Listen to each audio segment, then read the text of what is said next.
Alright guys, pencarian bedi kali ni. Betul-betul bedi ni par 5. Saya cuba sungguh-sungguh guys. Kita tengok par 5 guys. Par 5 index 17.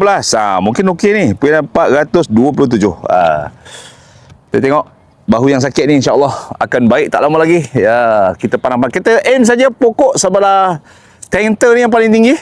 Sebelah kanan ada banyak pokok, sebelah kiri ada bunker. Nanti nun di depan ada satu lagi longkang. Tapi green akan dogleg to the left guys. Jadi saya mencari center tee off. Center tee off ni. And one good shot. One good shot. Mana satu?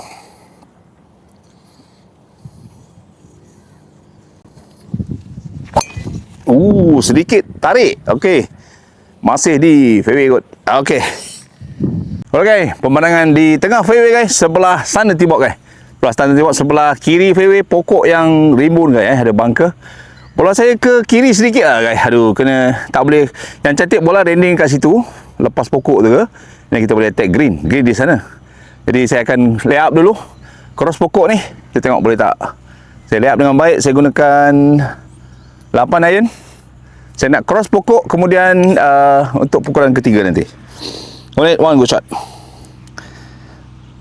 Mana satu red.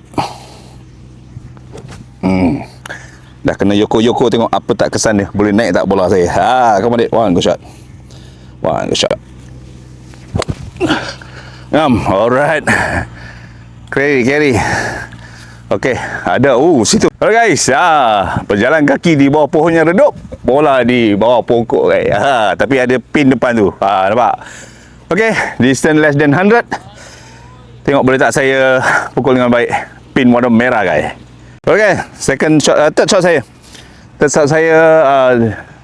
Sebelah kiri kanan green ada bunker. Green elevated juga. So, lebih kurang 70 guys. Saya gunakan sand. Main easy, sedikit low. Serap bola sampai dengan sempurna. Boleh. Wah, go chip. 70 guys. Boleh. Mana satu? Yes, come on. Sit. Nice. Alright. Guys, ini green sebelah kiri green ada air guys. Belah kiri ada air. Aduh. Pokok kelapa yang nyaman. Green juga melongkop. Saya tengok agak sukar juga partnya ni. Kita try apa jadi. Tengok. Okay. Saya part for birdie. Boleh tak saya dapat satu birdie di sini guys. Kita tengok. Alright guys. Lebih kurang 15 kaki kot, 11 kaki ke macam tu. Ambil kanan